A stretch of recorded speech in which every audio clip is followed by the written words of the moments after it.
এক breaking news হোজাইত গৰু চোৰলৈ লক্ষ্য কৰি আৰক্ষীৰ গুলীচালনা। নীলবাগান আশীনগৰত গৰু চোৰলৈ লক্ষ্য কৰি গুলীচালনা কৰে আৰক্ষীয়ে। পথাৰত খেদি আৰক্ষীয়ে 2 গৰু চোৰক আটক কৰে, যদিও আন 2টা চোৰ পলায়ন কৰে বুলি জানিব পৰা গৈছে। চোৰ 4টা নগাঁৱৰ আমনিৰ বুলি জানিব পৰা গৈছে। জানিব পৰা মতে উদালি থানাৰ বেৰিকেড ভাঙি পলায়ন কৰিছিল গৰু চোৰকেইটা।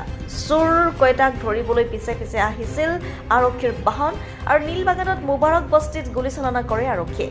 সেই সময়তে পলায়ন কৰিবলৈ চেষ্টা কৰে 4 চোৰে। পথাৰত খেদি 2 চোৰক আৰক্ষীয়ে আটক কৰে, যদিও আন 2জন পলায়ন কৰে বুলি জানিব পৰা গৈছে। আৰক্ষীয়ে আটক কৰা 2 চোৰ হাইদৰ আলী আৰু হাৰুণ ৰছিদ। AS03M 9597 নম্বৰ এখন বিলাকী বাহন লৈ আহিছিল চোৰকেইটাই। পলায়ন কৰা 2 চোৰক বিচাৰি অভিযান অব্যাহত ৰাখিছে আৰক্ষীয়ে। এইবেলে ঘটনা সংক্ৰান্তত কোনো মন্তব্য কৰা নাই আৰক্ষীয়ে। নীলবাগানৰ পৰা উভতি গৈ আছোঁ গোৱা পিনে। আমাৰ ৱাইচ ভৱনৰ সন্মুখত এটা ডিভাইডাৰ আছিলে, সেইটোত মানে দেখিছোঁ আমি পেট্ৰলিং পাৰ্টি বহিছে। আমি তো নাজানো এইটো। পটকছে ফায়াৰ হৈ গ'ল। 2টা গাড়ী আছিলে, এটা বেক চাৰ্কুলাৰ আছিলে, এটা আগফালে আছিলে। এক্সক্ৰ'জ কিবা গাড়ী এখন আছিলে, সেইটোত পূৰা ফায়াৰ কৰি দিলে। তাৰপিছত গৈ কিনে লংকাৰাইল বোধহয় দৌৰিছে গাড়ী দৌৰি 2টা চোৰ দৌৰিছে। 4জন আছিলে, 2জন পলাল।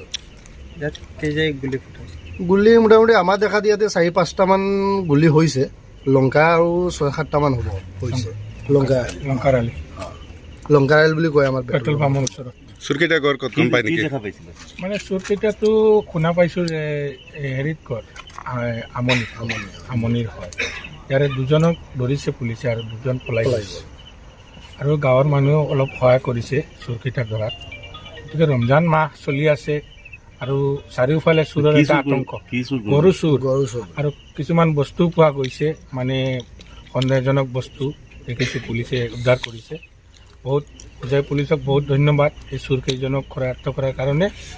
মানে আমি হোজাইৰ ৰাইজক যে সকাহ দিছে এই চোৰকেইজনক ধৰি, গতিকে পুলিচক ধন্যবাদ জনাইছোঁ। নিউজ ডেস্ক ৰিপৰ্ট, খবৰ খাটাং।